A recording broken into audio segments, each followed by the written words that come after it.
अनमोल पिंकी ने शोबिज शख्सियात और सियासतदान सारिफ के नाम बता दिए हैं।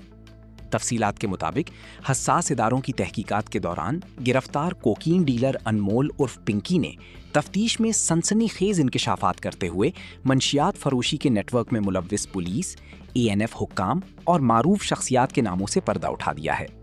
मुलजिमा पिंकी ने इंकशाफ किया कि ANF का एक इंस्पेक्टर उसके भाई नासिर को बार बार गिरफ्तार करता और रिश्वत लेकर छोड़ देता था।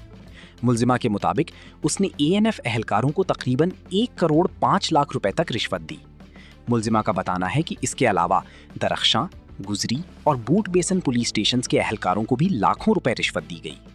मुलजिमा ने बताया कि 2024 में भाई की गिरफ्तारी के बाद एक पुलिस एहलकार कामरान ने राइडर्स को अगवा करके मजमूई तौर पर 2 करोड़ 5 लाख रुपए बटोरे। मुलजिमा ने इस पुलिस एहलकार को रास्ते से हटाने के लिए अजरती कातिल की खिदमत हासिल करने पर भी गौर किया था। मुलजिमा के मुताबिक इसका साबिक शौहर राना नासिर मंशियात छुपाने के लिए वकला के दफातर और चेंबर्स का इस्तेमाल करता था ताकि पुलिस छापा ना मार सके। राना नासिर के भाई राना मंसूर और राना शहजूर वकील हैं और कराची में मंशियात के बड़ी डीलर के तौर पर काम कर रहे हैं।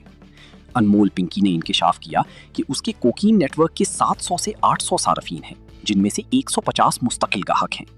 मुलजिमा ने दावा किया कि शोबिज इंडस्ट्री से ताल्लुक रखने वाले अदाकार मुनीब भट्ट और सारा नामी एक मॉडल अदाकारा उसकी गाहक रही हैं। इसके अलावा मुलजिमा ने NQM के MNA सादिक इफ्तिखार और उनकी अहलिया का नाम लेते हुए दावा किया कि सादिक इफ्तिखार पर उसका 5 लाख रुपए कर्ज भी है। तफ्तीशी हुक्काम का कहना है कि इन इंकशाफात की रोशनी में फिल्म व ड्रामा इंडस्ट्री और सियासी हलकों से वाबस्ता मजीद अहम नाम सामने आने का इम्कान है और नेटवर्क के खिलाफ कार्रवाई का दायरा वसी किया जा रहा है।